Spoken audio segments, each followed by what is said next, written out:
From BBC Scotland, exclusive live rugby.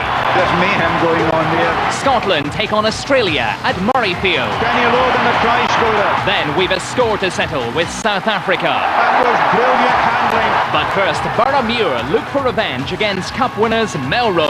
That was a superb bit of work. Exclusive live rugby, world-class action, sports scene, next Sunday at 1:30, BBC 2 Scotland. For BBC One Scotland in half an hour, G.I. Jane, Demi Moore, I beg your pardon, and Robbie Coltrane take a seat next to Clive Anderson for a bit of a chin wag. Then at approximately 1:15 a.m, with Top of the Pops, Zoe Ball's here, introducing guests Peter Andre and Pulp. Our late film with Robert Mitchum and Claude Rains takes to the air at 1:45.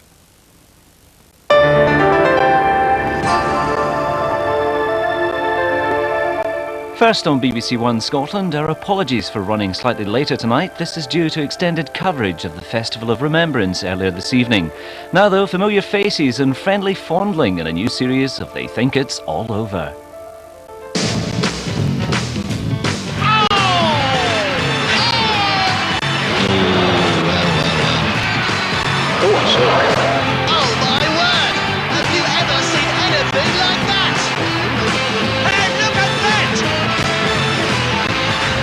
And here comes Hurst. He's got some people on the pitch. They think it's all over. It is now.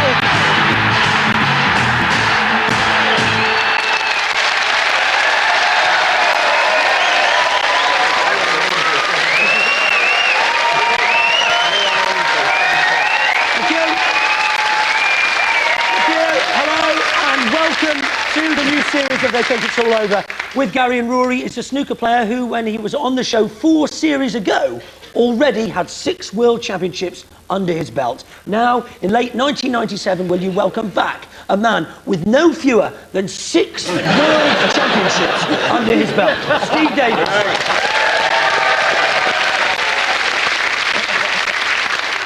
And with David and Lee is a chef who used to cook the lunches at Lord's Cricket Ground, so he was frequently responsible for David's second duck of the day. Ainsley Harriott.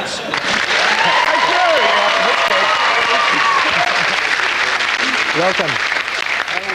We start the ball rolling with our excuses round, which deals with the ingenious reasons some sports people give to explain away disgraceful performances. Gary, Rory and Steve. Back in June this year, Mike Tyson met Evander Holyfield in a world title decider that famously ended with Tyson's disqualification for biting off a piece of Holyfield's ear. Now, at this point, we would normally have shown you a little clip from the fight, but at the last minute, Don King rang us up and demanded £20,000 for a 10-second clip. Nevertheless, thanks to the wonders of modern technology, we have made alternative arrangements. So, if you care to watch this lovely flip book, here we go.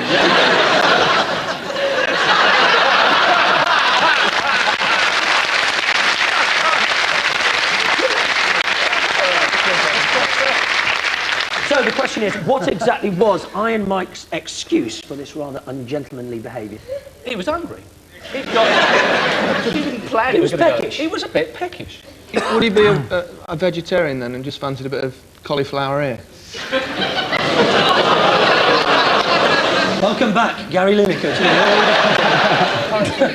If he fought Gary Lineker, he could have stayed on his seat and still bitten his ear off. He could. I've not got big ears. You've not got big ears? I've just got a very small head. Oh, right. Is that why your bollocks look so big? That's why you've never hit the ball with it, presumably. Hit the ball on top. His head, not his ball. No, there was a press conference afterwards, and they had to hold one rather hurriedly. And they asked Tyson why he'd done it, and he said, "I can't talk about my mouth." And they asked Holyfield what he felt. He said, "Pardon?" So they're both Irish then, are they? Wasn't it that he said that Holyfield was butting him and he'd got wife and kids to... Something like that, wasn't it? I thought he was going to say he's got a wife and kids to feed and he was taking... think what we'll do is we're going to give you 1 point for that, Gary, because it wasn't the full. Yeah, it wasn't the full answer. In fact, at the press conference, Tyson explained in these his actual words, "This is my career. I have children to raise." It could have been worse for Holyfield. Tyson could have invited him up to his hotel room. David Lee and Ainsley, it's the razzmatazz and glamour of mountaineering for you. Now, earlier this year, Britain's top mountaineer, Alan Hinks, embarked on an attempt to climb the 14 highest peaks of the Himalayas, one after the other. But what was his excuse for abandoning the attempt? Was he halfway up the mountain and then he thought, oh shit, I've left the gas on? Was he climbing and he thought he saw the abominable snowman? Just rewind that. It's altitude, it does that. It does that, because the air is a lot rarer up there, isn't it? As we can see from here. Excuse me, who's talking? Oh, no, it's all right. I have no snow on my mountain top. Nor do I.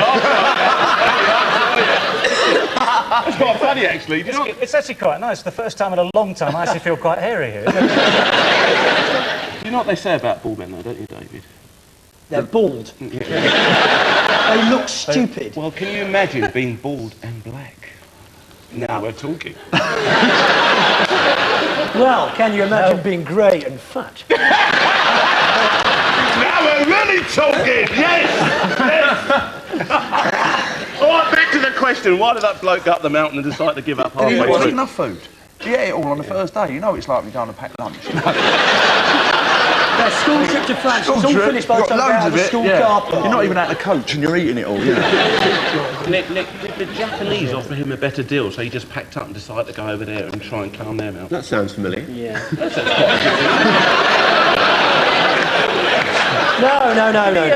No. Apparently he's a man of honour, this time, Nick. In fact, it was all down to an Indian meal. Let's hear the answer from Alan Hinks himself. Well, it was a sneeze, actually. But the sneeze was caused by a bit of flour or a bit of burnt crust going up my nose off a chapati. And I sneezed and completely spasmed my back. Well, it seems like I've slipped a disc, actually.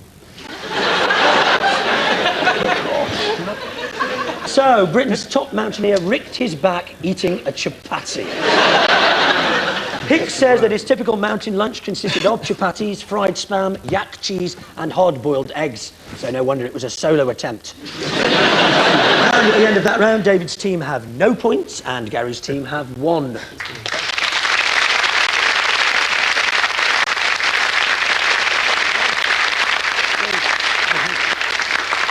We introduce a new round now called Sporting Bluff. Each member of David's team will come up with a sporting fact, but only one of them is true. The other 2 are lies. Gary's team has to decide who is telling the truth and who are the liars, pants on fire. There's 3 points if you guess correctly, and incidentally, if you think that this sounds a little bit similar to Call My Bluff, I can assure you that they're really quite different games. So, ding! The suspect for David's team is 2-time world snooker champion Alex Higgins. Alex Higgins once broke into Batsy Dodd's home and spent the night there. Alex Higgins once attacked his own waxwork in Madame Tussauds. Lee? I have an enormous penis.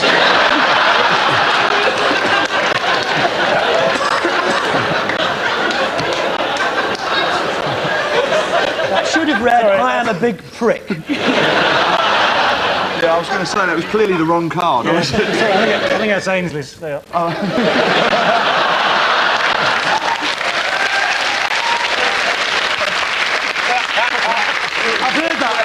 heard that, Ainsley. It's like Marvin Hagler in a roll-neck sweater. Go on, Lee. Alex Higgins was stabbed by his girlfriend and thrown through a window.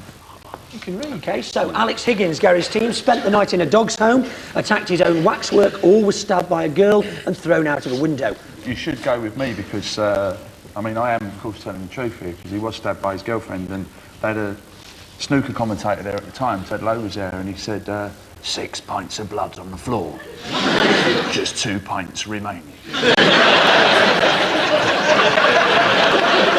Oh, he sounds convincing, the boy, doesn't he? It took her ages to stab him as well, because she went like that, she went, ugh!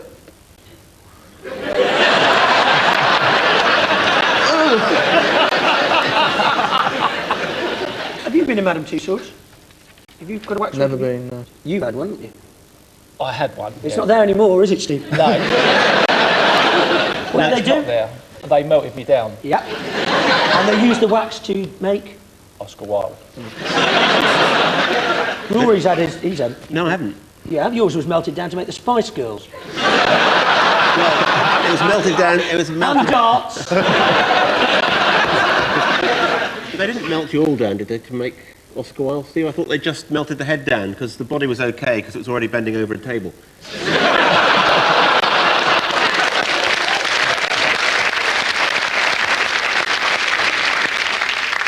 Actually, a lot of people said my wax was actually more interesting, more personality than me. Actually, this is the Waxworks personality here. I'm actually watching this at home. Perhaps going for the maximum break. Ribs, legs.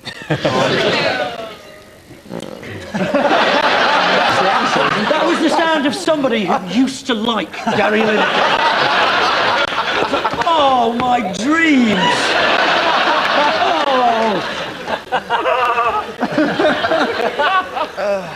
Is the right answer. I think Which one? Is the right answer. Lee. Is the Let's right have a look. answer. Lee.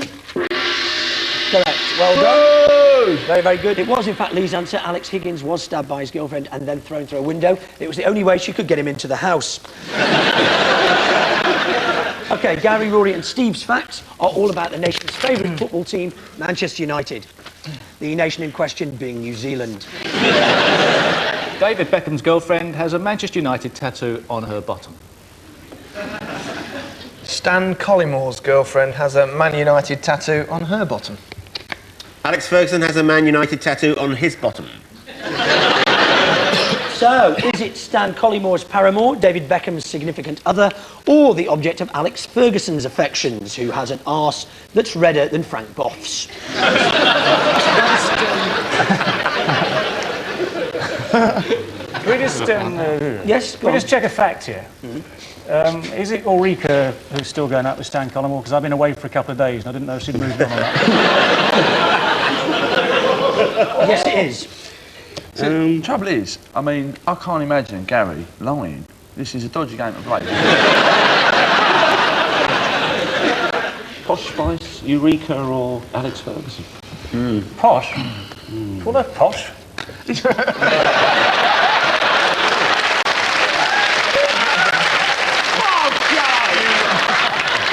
If you have a Man United tattoo done, do you have to sort of change the colours every week or something? What's the... Can't be Fergie, can it? I can't believe it. Can't be I his can't believe ass, because we would have noticed when he was talking through it at post-match press conference. So we're down Ulrika. We've gone off Ulrika, so let's go for Posh Spice. frightfully common then. So, Well, let's see if you're right. Let's see who said Posh Spice. It was, in fact, Gary that was telling the truth. The answer is, in fact, Stan Collymore's girlfriend, Ulrika Johnson. It's not been an easy time for Stan recently. He's so desperate to score, he started to shoot before he gets into the box. Still, at least his sex life's all right. So, at the end of that round, David's team have no points. Have had the lion's share of the time. And Gary's team have 4.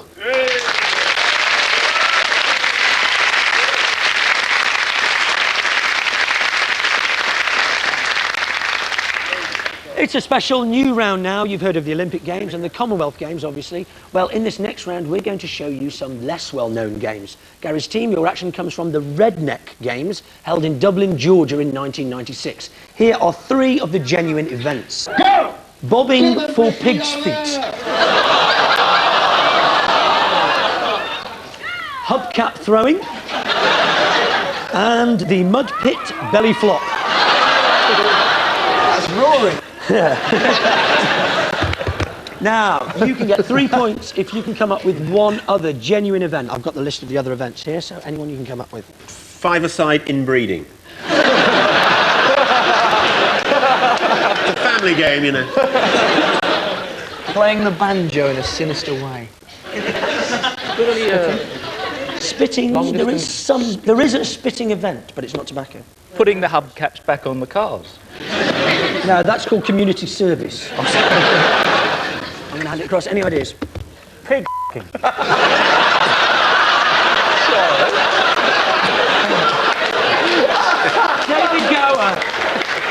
Gower's obviously just earned enough money to want to retire.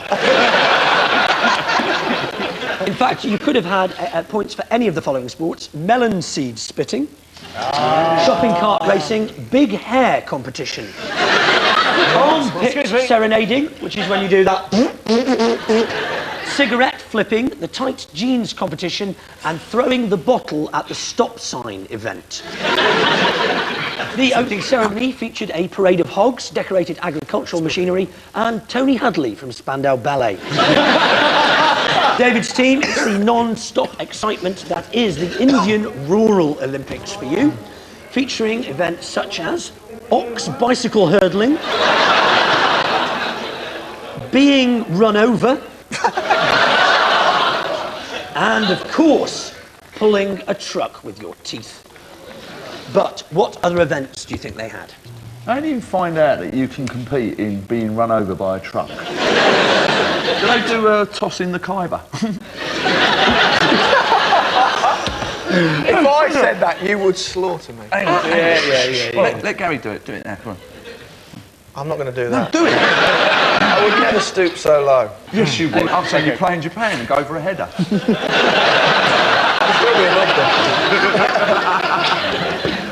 Lee, that was such a bad joke. We've just had a whip round for a taxi for you and we've raised £400,000. Thank you, I'm off. I'd like to say I've got a worse one. Go on. They play hide and seek. That's good. I like that. I'm going to have to hurry. They must have something like rickshaw racing. I'm going to give you that. You could have had also kabaddi, balancing upside down on a bicycle, balancing a bicycle on your chin, ox rickshaw racing, which is the one that David got, the ox high jump, and then brilliantly pulling a lorry with your hair, acrobatics while on fire, and then bizarrely the 800 metres and the shot put. Those ox high jumpers, though, are all celebrities in their own right in India. And in fact, Gary, one of them retired recently with a dodgy hoof and is now doing Poppadom ads. So, at the end of that round, David's team have 3 and Gary's team have 4.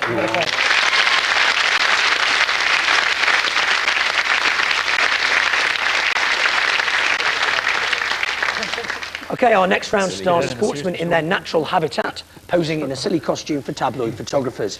Gary's team, here's your photo. So that's one-time Middlesbrough centre-forward Fabrizio Ravanelli dressed up as a fox hunter. But why? For those of you who are familiar with Cockney rhyming slang, that is the Middlesbrough hunt. Can I just point something out here? What, Lee? What? Steve's looking a bit concerned now because this is new territory for you, isn't it? Getting through to round 3. Is that a mint or a ball? If it's a mint... It's the Fox's glass of mint advert. If it's a mint. Yeah. No, that's a ball. Right. That'll be where you're having trouble in the game at the moment. He keeps approaching the table. Somebody get these bloody mints off here! I want to play snooker! Or is it just that sort of traditional English pastime of making foreigners dressed up like twats? Did you say twat? With what you said. Yeah, I think I have to give you that because it was a bit difficult otherwise. Yeah, the answer is that the photo was taken before Ravanelli moved to England, and Fabrizio's aim was to dress himself so that he'd blend in inconspicuously in Middlesbrough. The only place he'd blend in inconspicuously dressed like that is in Chris Eubank's wardrobe. Eventually, Ravanelli did get the hang of behaving like a true Teessider. He put on a shell suit and never turned up for work. David's team, what's this about? Well, that is, of course, Steve Davis. Is that your cue, Dearson? It might be. God, he doesn't know what the balls look like, he doesn't know what the cue looks like. Ooh. Steve, you know in snooker, where you've got like a long shot to do, right? Do you remember that? Right? You know, you've got a long shot and you can't quite reach, can you? No. So you unscrew one end and you screw a longer end on. There's a minimum. You can't have it in less than 3 foot. Right, well you don't want to go like longer than the table, do you? Unless you want to work from home.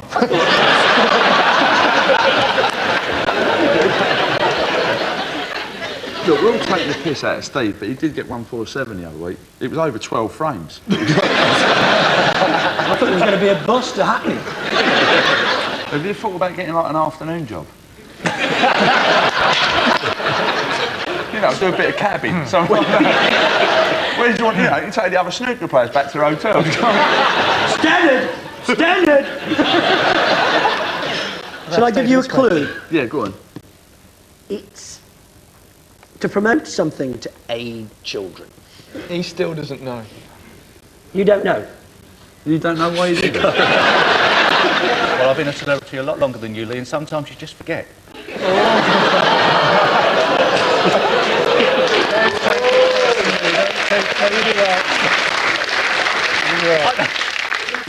Road safety. Road safety's good. Is it, if you cross the road, I'll jump out in a red hood and scare the shit out of you? That's basically it. I'll give you 3 points.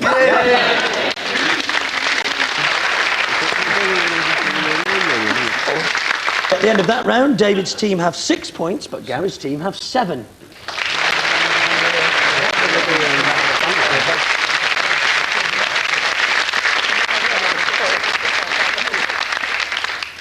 In the next round, we ask our regulars to grope in the dark as they play Field the Sportsman. Gary and Rory, you're first. You're going to have 90 seconds to identify the mystery guest using only your hands. OK, blindfolds on. Can we have our first mystery guest, please?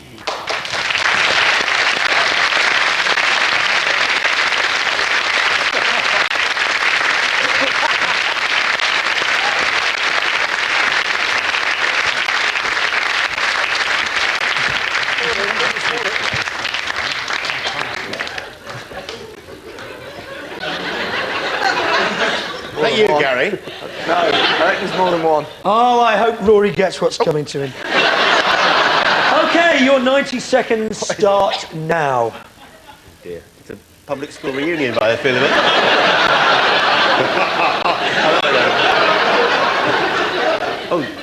How many? I shouldn't be doing this. Got a very infectious skin condition. How many have you got there? I've got 1, 2, 3, 4. There's a few. I've got 3 or 4 or 5. We are talking. Are we talking men or women? Hang on. Oh. What happened to you? I don't know. Tripped over. They're either men or it's the Russian Rugby League women's team. Oh, you're not a million miles away. They're quite big. It's a rugby team? Hang on. Are they in a scrum? Yeah. Ah. Rugby teams. Oh, well done. Is it? Hang on. To myself. What's the name of Carling's team? The one who got kicked out? Harlequins. Harlequins. Not Correct. Is it? No.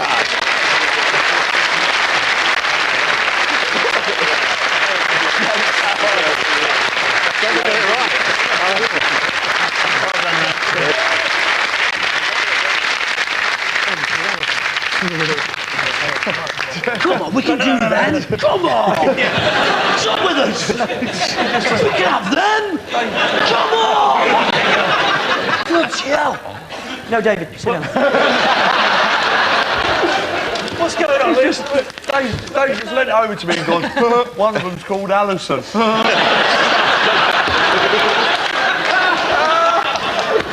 OK, David and Lee, please. Are you ready for us now? Yes, please. Look after me after. Oh, of course I will. No problem. I bet when they grab hold of you later, you'll be called Alison as well. Blindfolds on. And can we have It's a trap. our second mystery guest, please?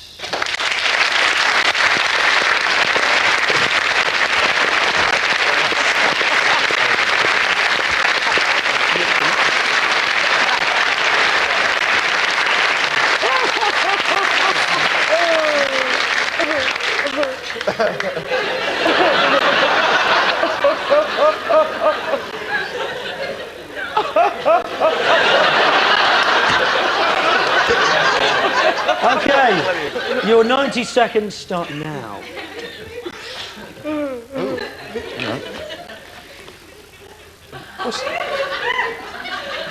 You're trying to itch him. Mate, you want to get to hospital, your intestines. Your intestines on your ass. Don't be confused by all those instruments, David. It's not that woman who comes round to your house every now and again. This is that new. She's got the same hairstyle. It's all right. This is that new dialer S&M service, isn't it? Is it? If they don't come within 30 minutes, neither do you.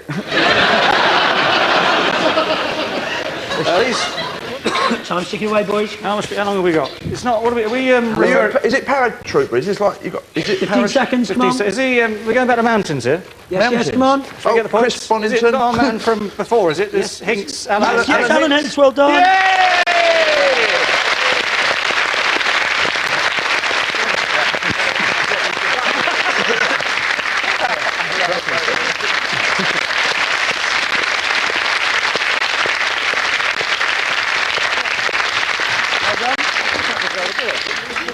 Okay, so at the end of that round, how low can you see? David's team have 9 and Gary's team have 10.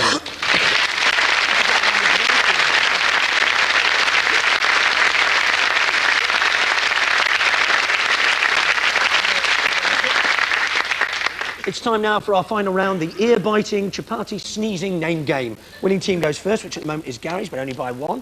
Pass that line to Rory, please. As many names as you can in the next 90 seconds, starting now. Best footballer in the world, suspended at the moment. Dennis Bergkamp. Yeah, correct. Ex-Tory MP, he's now head of football, he likes his toes... David Miller. Correct. Tennis player, it's named after a planet. Venus. Venus Williams is correct, very good indeed. A spoonful of this helps the Tottenham go down. That's our manager. Derbyshire cricketer, the same Christian name as Mr. Gower. David. Second name, little fairy creature hangs around Wimbledon Common picking up. It's a bit like David, in fact. Same Christian name as Les Ferdinand's girlfriend. Danny. But the surname is in many ways quite similar. What does Tottenham have on their shirts?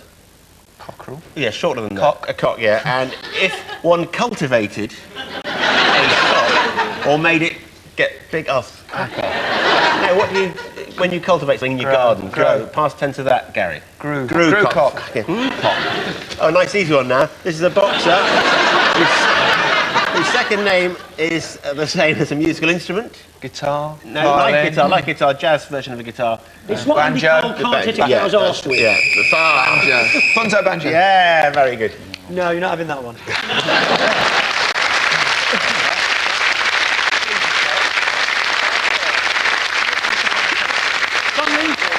Do this. 7 you need. Your 90 seconds start now. Canadian tennis player. Chelsea chairman. Bates. Correct. Hurricane snooker player. First name? Alex. Come on, give me some slack. Wait, she knows I can wait till Horse got kidnapped and disappeared, never saw him again. Correct. Another horse got kidnapped. No, tennis player stabbed in the back. But not Monica Seles. No, it wasn't her, was it? Stabbed on the back on behalf of this one. not really on behalf. Yes, exactly. Oh God. Bloke with some sort of genetic defect. First name Schwarzenegger. Arnold Palmer. Yeah. No, second name is like, what is that? Bottom and what? And that's bottom side. No, not shuffle bottom. Side bottom. Yes, we got there. French Grand Prix driver just won the what's that title? Does that mean it's Canadian though? French Grand Prix. Villeneuve. Yeah, is he Canadian? First name? Jack Villeneuve. Yeah, surname is not Day. It's Knight. First name is not. Correct. There you go. This one, surname cricketer, his shoe is something you put in there if you Shoehorn. need it. Shoehorn. No. Yeah!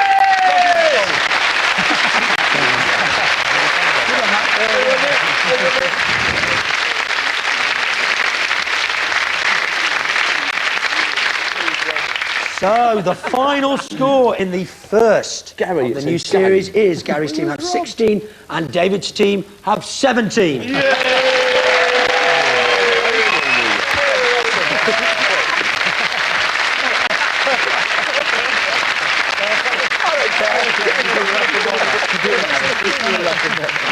So, our thanks to Gary, Rory and Steve, David Lee and Ainsley. We're all off to verify the exact position of Ulrika Johnson's tattoo. I'm Nick Hancock. They think it's all over. It is now.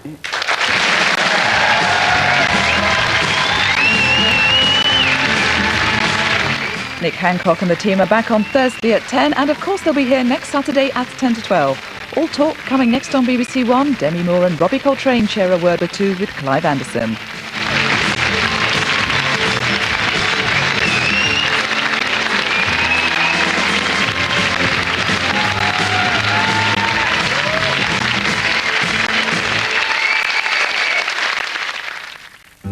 The hotel always maintains a cool